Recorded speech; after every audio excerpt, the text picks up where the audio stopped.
Hello, my homeopathic friends. I am Dr. Ganesh Shankar Pandey, founder and director of a hospital known as Lavasa Homeopathic Hospital, which is situated in Naini Prayagraj Uttar Pradesh.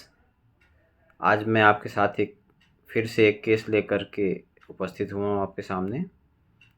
Case इस तरह से है, ये एक 21 वर्षीय युवक का केस है जिसको एलर्जिक राइनाइटिस की प्रॉब्लम थी और रिंग वर्म की प्रॉब्लम थी।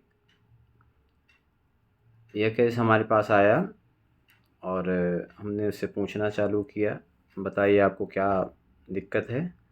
तो पेशेंट ने कहा, डॉक्टर साहब हमें सांस लेने में बहुत तकलीफ़ होती है और हम अक्सर सांस नहीं ले पाते हैं, हमारी नाक ब्लॉक हो जाती है, उसके बाद हमें छींकें आती हैं, लगातार छींकें आती रहती हैं, इससे मुझे बहुत दिक्कत है। इसके अलावा मेरे पेट में, मेरे जांघों में राउंड राउंड से खुजली के पैचेज हैं। तो हमने उसको देखा और वो रिंग वर्म था। ये उसकी पेशेंट की कंप्लेंट थी। हमने पूछा कि ये कंप्लेंट आपको कब से है, कैसे है और क्यों है। तब पेशेंट ने बताया कि ये तो बचपन से लगभग है हमें ये प्रॉब्लम, जब से हम जानने लायक हुए तब से हमको ये प्रॉब्लम है। और मुझे ये लगता है कि ये प्रॉब्लम मुझे धूल के वजह से है, क्योंकि मैं प्लेयर हूँ, क्रिकेट प्लेयर हूँ। मैं धूल मिट्टी के संपर्क में ज़्यादा रहता हूँ और इसी से मुझको ये समझ में आता है कि ये प्रॉब्लम धूल मिट्टी की वजह से है। तो मैंने पूछा, अच्छा और फिर आपको क्या, जब ये प्रॉब्लम होती है तो आप क्या करते हैं? तो बोले एंटी एलर्जिक ले लेते हैं और उससे जो है कुछ दिन लेते हैं, फिर कुछ आराम मिल जाता है, फिर चलता रहता है, फिर कुछ दिन बाद हो जाता है। यही दिक्कतें होती रहती हैं। हम बचपन से जब से जानने लायक हुए तब से हमको ये प्रॉब्लम हो रही है। तो हमने कहा, जब से आपको ये बचपन से प्रॉब्लम है तो आप अभी मेरे पास क्यों आए, अभी इलाज कराने के लिए क्यों आए? तो उन्होंने कहा, मैं आ नहीं रहा था, लेकिन मेरे पापा ने मुझको भेजा कि आप चले जाओ यहाँ और वहाँ पे आपका जड़ से इलाज हो जाएगा, इसलिए मैं आपके पास आया हूँ। तो मैंने पूछा, जड़ से क्या? बोले कि जो ये हमेशा के लिए ठीक हो जाए, क्योंकि मेरे पापा को साइटिका की दिक्कत थी और आपके यहाँ उन्होंने ट्रीटमेंट कराया और वो ठीक हो गए। हमें अभी जब से मैं देख रहा हूँ तब से उनको कोई इस तरह की प्रॉब्लम नहीं हुई। तब हमने पूछा, और कोई दिक्कत? कहा, नहीं सर, यही केवल यही दिक्कत है और मुझे तो लगता है कि अभी ये बीमारी ये पता नहीं ठीक होगी या नहीं ठीक होगी।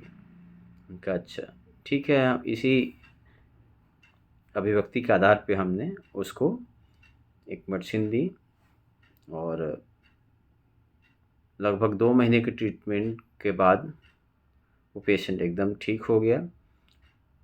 दवा दिया जब हमने उसको, तो पहली बार जब हमने दवा दिया तो उसकी सांस की तकलीफ़ काफ़ी बढ़ गई थी। उसके सांस फूलना चालू हो गया था और खांसी भी आना चालू थी।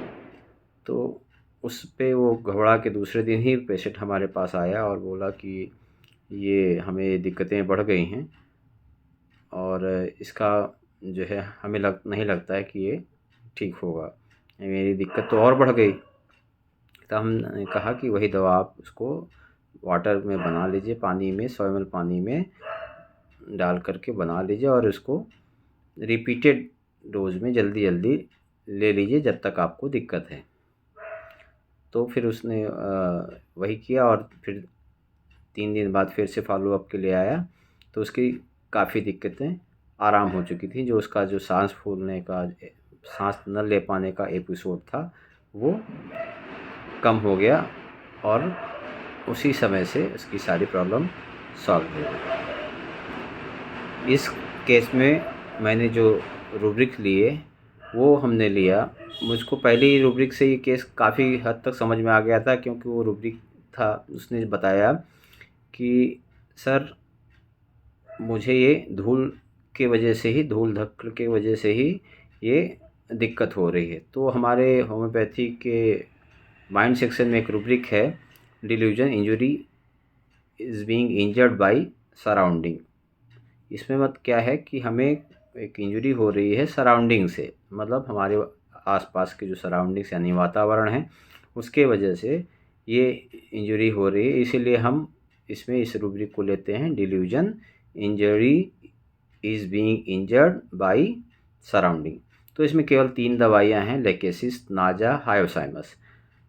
तो मेरी काफ़ी हद तक दवा इसी पे सेलेक्ट हो गई। फिर हमने दूसरा इसमें रूब्रिक लगाया कि ये क्या करता है।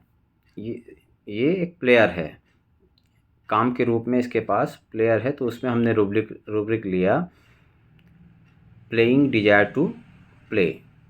ये दूसरा रूब्रिक लिया। तब 2 मेडिसिन आई, वो आई लेकेसिस और नाजा। पहले 3 मेडिसिन थी, लेकेसिस, नाजा, हायोसाइमस। अब इसमें हमने लगा इन तीनों में से कौन सी देनी चाहिए। दूसरी रूब्रिक हमने लिया, प्लेइंग डिजायर टू प्ले। तो उसमें से फिर भी 2 मेडिसिन आई, लेकेसिस और नाजा। फिर अब हमको और डिफरेंशिएट करना था कि इसमें एग्जैक्ट रूब्रिक इसकी एग्जैक्ट मेडिसिन क्या है। तब हमने इसने कहा कि मुझे लगता है कि ठीक होगा या नहीं होगा, तो इसको हमने लिया डाउटफुल रिकवरी ऑफ। और जब हमने ये रूब्रिक लिया तब ये केस एकदम क्लियर हो गया। और ये केस लेकेसिस का था। लेकेसिस 30 की हमने इसको रिपीटेड डोज दी थी, सुबह दोपहर शाम। एक हफ्ते में इसको काफ़ी आराम हो गया था। दूसरे हफ्ते में ये महीने भर की दवा लेके गया, फिर दोबारा आया और फिर 1 महीने की दवा ले गया। उसके बाद से ये बिल्कुल ठीक हो गया। तो ये एक छोटा सा केस था।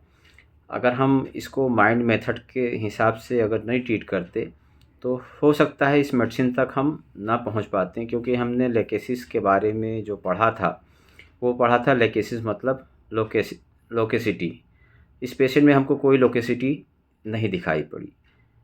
लेकेसिस मतलब सस्पिशियसनेस, ये केस पेशेंट हमको सस्पिशियस भी नहीं दिखाई दिया। और लेकेसिस मतलब हेट्रेड रखने वाला, रिवेंजफुल बंदा। जो यही हमने हमने जो पढ़ाई की थी माइंड मेथड के थ्रू नहीं पढ़े थे लेकेसिस को, तो कीनोट के थ्रू पढ़े थे। तो यही चीज़ें हम जानते थे और उस आधार पे हम इसको नहीं निकाल पाते।